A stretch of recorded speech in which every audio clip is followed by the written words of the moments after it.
بسم اللہ الرحمن الرحیم۔ السلام علیکم ورحمۃ اللہ وبرکاتہ۔ ابا جان، مجھے قرآن نہیں گاڑی چاہیے تھی۔ ایک نوجوان اپنے کالج سے گریجویٹ ہونے والا تھا۔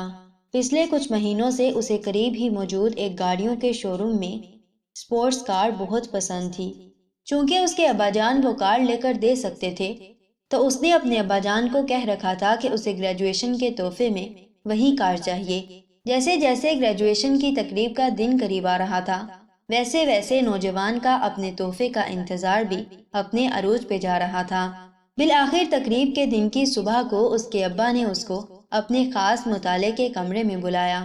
اس کے والد نے اس کو بتایا کہ ایسے ذہین اور محنتی بیٹے کے باپ ہونے پہ ان کو کتنا فخر ہے، اور یہ بھی کہ وہ اس سے کتنا پیار کرتے ہیں۔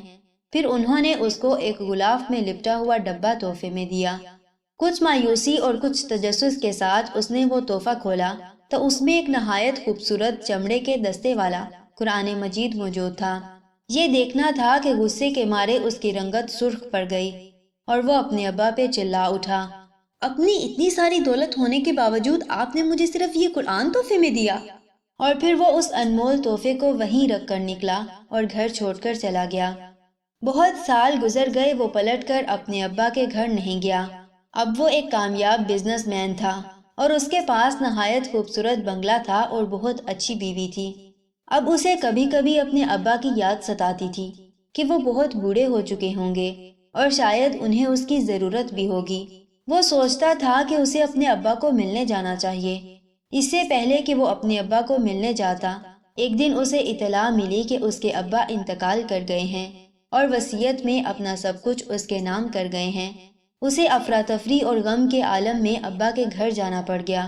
جب وہ ابا کے گھر پہنچا تو اس کا دل غم کی شدت سے بھر گیا اور ایک پچھتاوے کا احساس اس کے سینے میں جاگ اٹھا۔ تدفین سے فراغت کے بعد وہ اپنے ابا کے ضروری سامان کا جائزہ لے رہا تھا تو تبھی اسے وہی تحفے والا قرآن ویسے ہی بالکل نئی حالت میں پڑا ہوا ملا جیسا وہ سالوں پہلے اسے چھوڑ کر گیا تھا۔ آنکھوں میں آنسوؤں کے ساتھ اس نے قرآن مجید کو کھولا اور اس کے اوراق پلٹنے لگا۔ یوں ہی اوراق پلٹتے ہوئے اس نے ایک صفحے پہ دیکھا کہ اس کے ابا نے ایک آیت پہ نشان لگایا ہوا تھا۔ وہ سورۃ الرعد کی 28ویں آیت تھی۔ بے شک اللہ کی یاد دلوں کو سکون بخشتی ہے۔ اس نے یہ آیت پڑھی تبھی قرآن کی پچھلی جانب سے کوئی چیز نیچے گری۔ وہ ایک کار کی چابی تھی، اسی کے پسند کردہ شو روم میں موجود کار کی چابی، رسید کے ساتھ۔